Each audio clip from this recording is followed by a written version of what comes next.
COVID-19 has rapidly transformed how we live and work. Okay, cut. We all know that, so let's break it down with some numbers. McKinsey reported that the pandemic sped up digital transformation by a factor of 30, with 5 years of digital transformation achieved in just 60 days of the first lockdown. As a result, digital marketing has never been in more demand and only looks set to grow in the future. At Growth Tribe, we recently released our Skills of Tomorrow Report 2021, which outlines the top skills to master to stay future-proof, so you can be in the top 1% and at the top of your game. So what skills do you need to master for 2021? Let's find out.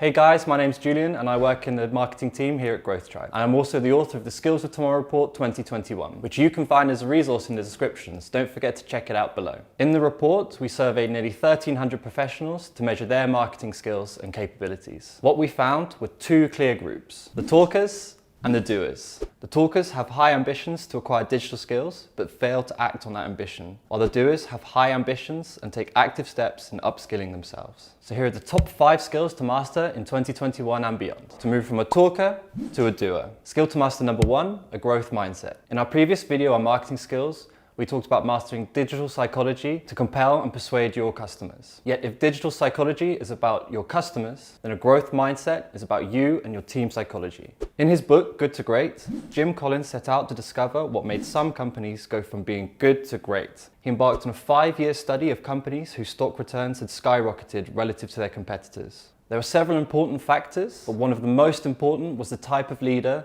that led the company into greatness. They were not larger-than-life characters full of ego. They were modest people who asked questions and confronted any brutal answers. And we've all been there. We've let a fear of failure hold us back. But having a growth mindset or being a growth mindset leader means looking failure in the face with the belief that you will succeed in the end. While it might not seem like an outright skill, it is fundamental to addressing skills, as growth mindset leaders and teams are constantly looking to improve. They face their own weaknesses and ask frankly what skills they and the company need in the future. The doers have a growth mindset. They believe that skills can be nurtured and developed. They accept mistakes and failures and alter their strategies accordingly. Having a growth mindset then is the skill of skills. It is fundamental to being open to learning and developing skills as a team, as an individual, and as an organization. I highly recommend reading Mindset, The New Psychology of Success by Dr. Carol Dweck, the world-renowned Stanford University psychologist who founded the idea of a growth mindset. She gives loads of great examples of how and why a growth mindset works from across sports, business, and even in relationships. You can also watch Carol's TED Talk, The Power of Believing That You Can Improve. I'll leave the video in the description so you can check it out below. Okay, moving on now. Skill number 2, rapid experimentation. Rapid experimentation came out as a key weakness in the Skills of Tomorrow report. A key feature of a growth mindset organization is the number of experiments that they run per day, per week, and per year, and is a key skill for high-performing teams and organizations. In his book, Experimentation Works, Stephen H. Tomka found that those companies that experiment significantly outperform the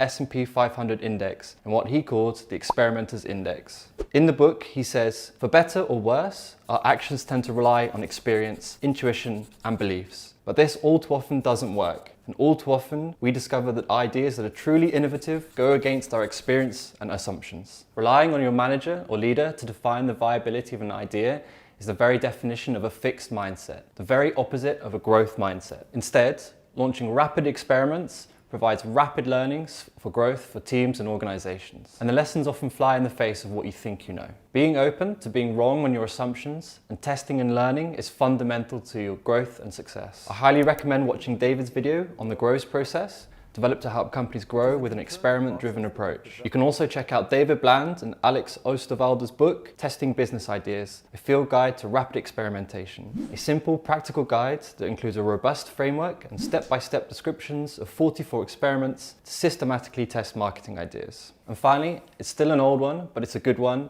Check out the article from Harvard Business Review, a step-by-step guide to smart business experiments. As they discuss, companies that embrace this data-driven approach will be able to delegate authority to run small-scale experiments to even low levels of management. This will encourage the out-of-box innovations that lead to real transformation. This leads us nicely onto skill number 3, data and analytics. Arguably the most important skill on this list is the ability to use data to inform decision making. We saw that the biggest difference between the talkers and the doers was using data insights from experiments, presenting experiment data and having a clearly defined data strategy. We live in a world where technology has enabled data on a scale never seen before. The numbers are mind-boggling. In 2020, the entire digital universe is estimated to have reached 44 zettabytes, which means there are 40 times more bytes than there are stars in the observable universe. And in the last 2 years alone, an astonishing 90% of the world's data has been created. Yet despite all this data, the greatest shortcoming is that teams are not utilizing it to inform their decisions. There's simply a lack of skills. And in an increasingly complex world where market conditions can change rapidly, you need to be able to evaluate which marketing efforts are making progress. As management guru Peter Drucker famously said, if you can't measure it, you can't manage it. Today, it is easier than ever to get an idea off the ground. The barriers to entry have almost disappeared. Cloud computing is free. Social media is free. Competitive research is free. We live in a digital world and the bits don't cost anything. Data is abundant. This means you can build and launch something, measure its effect, and learn from it to build something better next time. And this is where being data-led and analytics comes in. There's still, of course, a place for instinct and experience, but these are your source of inspiration. Just remember that instincts are experiments and data is proof. So what are some resources to become data-led and upgrade your skills? I highly recommend reading Lean Analytics. Here you can learn the lean methodology, analytics fundamentals, the data-driven mindset, finding the one metric that matters, types of business models, and tons of case studies and examples. You can also try out Google's suite of learning materials on Google Analytics, Google Data Studio, and much more. Or why not take a look at GoPractice.io from marketing guru Sean Ellis. GoPractice is a simulator for learning data-driven product growth. Learn how to use data to build and grow products in this immersive simulator. You'll go beyond theory to learn by doing and work with real data and leading analytics tools like Amplitude and Sensor Tower. It's worth a look. The best way to learn is through doing. If you check it out, let us know in the comments below. Moving on now to skill number 4, using attribution models. There's a famous quote that says, "Half the money I spend on advertising is wasted. The trouble is, I don't know which half." A lot has changed since this was said. In 2001, the average customer used only 2 touch points when buying an item. Today, customers use an average of 6 touch points, according to Oracle. But do you know which touch points are most important in your customer's buying journey? Luckily, attribution models do. They determine which touch point gets the credit for the sale. Let's use an example of a customer journey and where an attribution model can help. Let's say a customer finds your site by clicking one of your Google ads. She returns 1 week later by clicking over from a social network. That same day, she comes back a 3rd time via one of your email campaigns. And a few hours later, she returns again directly and makes a purchase. So the question is, which marketing channel gets the credit? Well, it's not that simple really. They all played a part. And so there are 6 attribution models that you can use. First interaction, last interaction, last non-direct click. Linear, time decay, and position-based. And they all attribute credit in their own way. I won't go into the details of each here, but I'll leave a great explanation from CXL in the description below so you can check it out. And there are a number of tools out there that can manage cross-channel attribution modeling. These include HubSpot, Ruler Analytics, Branch, ActiveCampaign, C3 Metrics, Windsor.ai, Attribution, and Dream Data. Check them out and let us know if you find them useful for your attribution modeling. And rounding things off, we have skill number 5, sharing learnings.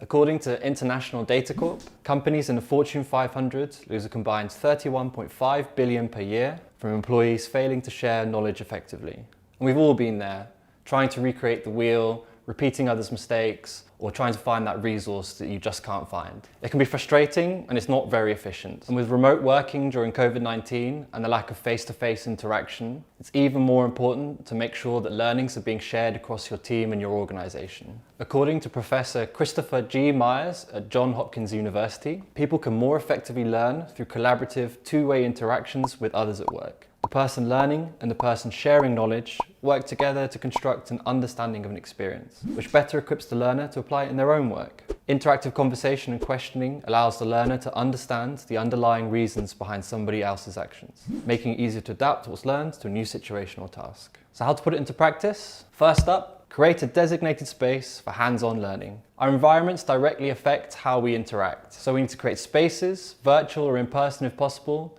that facilitate hands-on learning. Step number 2, endorse hands-on learning.